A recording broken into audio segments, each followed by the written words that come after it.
दरअसल बात है 24 जनवरी 2006 की, जब एक लड़की को हॉस्पिटल ले जाया जाता है। जब डॉक्टर्स उसकी डिलीवरी कर रहे होते हैं तो वहाँ कुछ डिटेल्स भरी जाती हैं। उनमें उस बच्चे के पिता का नाम लिखा जाता है जिस बच्चे का जन्म होना है।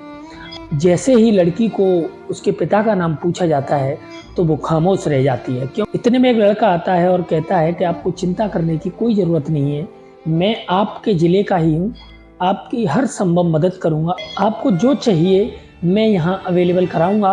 और रही बात पिता का नाम देने की, तो आप मेरा नाम लिखा सकती हो। और सब कुछ इस समय यहाँ आसान हो जाता है और वो लड़का वहीं सामने एक टेबल पे बैठ जाता है। उसके बाद ये महिला 2 बच्चियों को जन्म देती है और 2 बच्चियों के जन्म देने के लगभग 17 दिन बाद इस महिला की माँ यहाँ से पंचायत भवन में इसके कुछ डॉक्यूमेंट्स को जमा कराने जाती है। उसके बाद इस घर में कत्ल होता है उस लड़की का जिसने 2 बच्चियों को जन्म दिया था और उन 2 बच्चियों का भी। तीनों का कत्ल हो जाता है और कुछ भी नहीं पता चलता। अब लगभग 19 साल बाद 4 जनवरी 2025 को वो कातिल पकड़ा जाता है। तो खुद के पकड़े जाने पर बहुत हैरान होता है और वो पहला सवाल करता है कि आपने मुझे पकड़ा कैसे। आज तक आपने बहुत सारी सस्पेंस थ्रिलर मूवी देखी होंगी, लेकिन इस कहानी के सामने वो सारी फिल्में भी फेल है। कहानी को विस्तार से समझाऊं उससे पहले आपसे एक रिक्वेस्ट है कि चैनल पर नए हो तो चैनल को सब्सक्राइब कर लें और वीडियो पसंद आए तो अपने 4 दोस्तों तक शेयर जरूर करें। आइए कहानी को विस्तार से समझते हैं। दरअसल बात है 10 फरवरी 2006 की। कोल्लम जिले के अंचल गांव में एक संत हम्बा नाम की महिला रहा करती थी। उसकी एक बेटी थी और उस बेटी को भी 2 बेटियां पैदा हुई थी हाल ही में। अब जो 2 बेटियां थी, उन 2 बेटियों के जो डॉक्यूमेंट्स होते हैं, उन डॉक्यूमेंट्स को ये संत हम्बा नाम की महिला अपने पंचायत भवन में जमा करने जा रही थी। अब जैसे ही वो उन डॉक्यूमेंट्स को पंचायत भवन में जमा करके आती है तो उसके बाद वो देखती है कि उसके घर में उसकी बेटी का और उसकी जो 2 छोटी छोटी बेटियां थी उनका कत्ल हो चुका है। अब जैसे ही वो ये देखती है, रोने लगती है, चीखने लगती है। अब रोने चीखने चिल्लाने की आवाज़ें सुनकर पड़ोसी इकट्ठा हो जाते हैं। पड़ोसी आते हैं, पुलिस को इन्फॉर्म किया जाता है। अब पुलिस जैसे ही ये सब देखती है तो पड़ोसियों से पूछती है कि यहाँ कोई आया था क्या। तो पड़ोसी बताते हैं कि यहाँ एक बाइक वाला आया था और उस बाइक का जो नंबर होता है वो बताया जाता है। अब पुलिस इस तरीके से जांच शुरू कर देती है और पता चलता है कि ये जो बाइक थी वो एक राजेश कुमार नाम के इंसान की थी जो आर्मी में है। वो इसी जिले का रहने वाला होता है। तो उसके बाद इसकी जांच पड़ताल आगे बढ़ती है और जैसे ही राजेश कुमार के गांव में पुलिस पहुंचती है तो वहां पता चलता है कि वो यहाँ नहीं, वो अपनी ड्यूटी पर है। अब जैसे ही पुलिस इसकी जो पोस्टिंग थी पंजाब के पठानकोट में 45वीं रेजिमेंट में वहाँ पहुँचती है और वहाँ जाके पूछताछ की जाती है तो वहाँ ये आदमी नहीं मिलता है, यानी अपनी ड्यूटी पर भी ये आदमी नहीं मिलता है। तो इस केस में फिर और पूछताछ होती है और कुछ खंगाला जाता है तो उसके बाद पता चलता है कि एक दिविल कुमार नाम का व्यक्ति भी इसमें सम्मिलित है। अब जैसे ही दिविल कुमार नाम आता है तो ये नाम उस संत हम्बा नाम की महिला को बताया जाता है कि दिविल कुमार को आप जानती हो क्या। तो फिर संत हम्बा नाम की महिला एक कहानी बताती है जो कहानी वाकई में हैरान करने वाली थी। संत अम्मा बताती है कि दिविल कुमार आर्मी में सर्विस करते हैं। दिविल कुमार को उनकी लड़की से प्यार था जिस लड़की की हत्या हो गई है। अब वो लड़की लगभग 8 से 9 साल से रिलेशन में थी।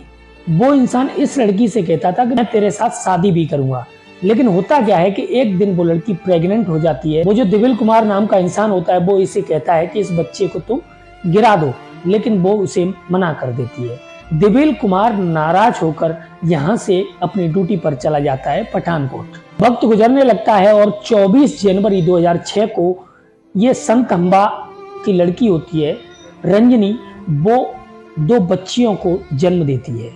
अब उस वक्त इन बच्चियों के पिता का नाम किसी को नहीं पता होता है।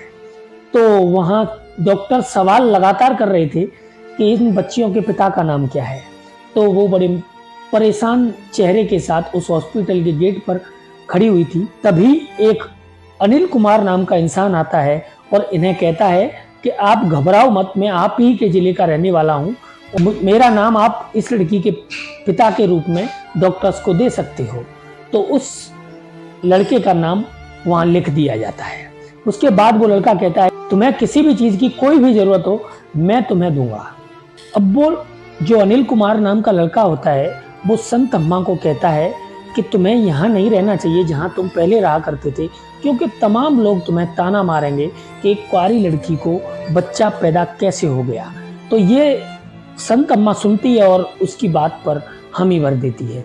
उसके बाद ये जो अनिल कुमार है वो इस संत अम्मा नाम की महिला और उसकी बेटी और उसकी जो 2 छोटी छोटी बच्चियां थी उनको लेकर कोल्लम जिले के आंचल गांव में एक रूम दिलवा देता है और वहां ये रहने लगते हैं और ये लड़का यहाँ से चला जाता है।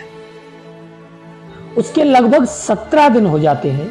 17 दिन बाद संत अम्मा जो होती हैं वो अपने डॉक्यूमेंट्स जमा कराने पंचायत भवन में जाती हैं और जैसे ही वापस आती हैं तो ये कत्ल हो जाता है। उसके बाद पुलिस को ये पता चलता है कि जो अनिल कुमार नाम का लड़का था वही राजेश कुमार था, उसी ने इस कत्ल को अंजाम दिया है। उसके बाद तमाम कोशिशें की जाती हैं दिबिल कुमार और राजेश कुमार को पकड़ने की, लेकिन कोई भी हाथ नहीं लगता और 2010 में ये संत अम्मा नाम की जो महिला थी वो हाई कोर्ट में अपील करती हैं, लेकिन फिर भी कुछ भी हाथ नहीं लगता, क्योंकि ये जो दोनों दोस्त थे इन्होंने इस मर्डर की प्लानिंग की थी और दोनों ही आर्मी में थे और दोनों ने ही एक साथ नौकरी छोड़कर कहीं दूर जाकर अपना बसेरा बना लिया था।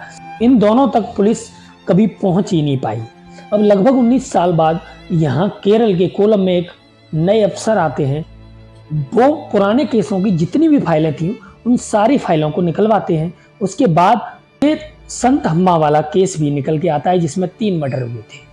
उसके बाद ये AI की मदद से, आर्टिफिशियल इंटेलिजेंस की मदद से वो पुराने जो कैदी थे उनके जो फोटो इस थाने में रखे थे 19 साल पुराने, उन फोटोज के इस केस बनवाते हैं। वापस से ये देखते हैं कि 19 साल बाद ये कैसे दिखेंगे। लगातार इनके स्केच बनवाए जा रहे थे, इनके फोटोज AI की मदद से बनाए जा रहे थे, तो बहुत सारे फोटो बनते हैं। उसके बाद उन फोटोज को फेसबुक पे अपलोड किया जाता है। फेसबुक पे जैसे ही उन फोटोज को अपलोड किया जाता है तो उनमें से लगभग 90% एक फोटो का मैच होता है। अब जिस इंसान से इस फोटो का मैच होता है उस इंसान का नाम होता है विष्णु कुमार। अब विष्णु कुमार कहाँ रहता है, कौन है, इसके पीछे पुलिस जांच पड़ताल में लग जाती है। अब पता चलता है कि विष्णु कुमार पांडिचेरी में रहता है।